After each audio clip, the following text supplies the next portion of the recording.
ഞാനിവിടെ സംസാരിക്കാൻ പോകുന്നത് അവിഹിതം സിനിമയെക്കുറിച്ചാണ്. റിട്ടൺ ആൻഡ് ഡയറക്റ്റഡ് ബൈ സെന്നായരെ. 2 മണിക്കൂർ താഴെ നിൽക്കുന്ന കംപ്ലീറ്റ് പുതുമുഖങ്ങൾ അഭിനയിച്ച ഒരു ചിത്രം. പുതുമുഖം എന്ന് പറയുമ്പോൾ 2 ഗംഭീര ക്യാരക്ടേഴ്സ് ചെയ്തിട്ടുള്ള നമ്മുടെ മറിമായത്തിലെ 2 ആൾക്കാരാണ്. അവരിപ്പോൾ തിളങ്ങിയൊക്കെയല്ലേ യൂട്യൂബിലൊക്കെ മറിമായ എല്ലാവരും ഇപ്പോൾ കണ്ടുകൊണ്ടിരിക്കുന്നത്. ഈ സിനിമയുടെ ഏറ്റവും വലിയ പ്രത്യേകത, സാധാരണ മെയ്ഡിൻ കാഞ്ഞങ്ങാട് സിനിമകൾ നമ്മൾ കാണുമ്പോൾ ഈ കട്ടി കൂടിയ ഭാഷയും കാര്യങ്ങളൊക്കെ ചെയ്തിട്ട് ഊഞ്ഞാലിട്ട് ഇങ്ങനെ ആട്ടിക്കൊണ്ടിരിക്കും, ഏത് റീജിയനിലുള്ളവർക്ക് മനസ്സിലാകത്തില്ല. പക്ഷെ ഇത് ഈവൻ കാഞ്ഞങ്ങാട്ടിലുള്ള ഡയലോഗ്സ് വരെ എല്ലാവർക്കും മനസ്സിലാവുന്ന രീതിയിൽ ചെയ്തിരിക്കണം.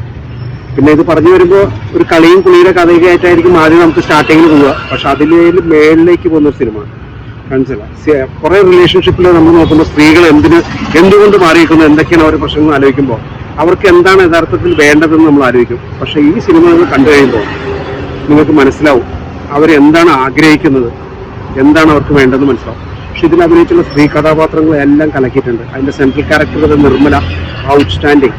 പിന്നെ അതിനകത്തുള്ള വേറെ 2 കുട്ടികൾ അമ്മ പെർഫോമൻസ് കൊണ്ട് നിറച്ച് അങ്ങോട്ട് ഒഴുക്കി കളഞ്ഞു. അമ്മ ക്യാരക്ടർ ചെയ്തുള്ളവർ അവരെ കണ്ട ഉടനെ ഒരു ഹാൻഡ് ഷേക്ക് കൊടുക്കണം, അത്ര നന്നായി ഒരു പെർഫോം ചെയ്തിട്ടുണ്ട്. ബാക്കിയുള്ള ചെറിയ വേഷങ്ങളെല്ലാവരും നന്നായിട്ടുണ്ട്. ആണുങ്ങളെ മൊത്തത്തിലൊരു തിന്നനരങ്ങികളായിട്ടാണ് കാണിച്ചിട്ടുള്ളത്. അപ്പോൾ ആ തിന്നനരങ്ങിലല്ലാന്ന് കാണിക്കാൻ വേണ്ടി ചായക്കട കാണിച്ചിട്ടില്ല.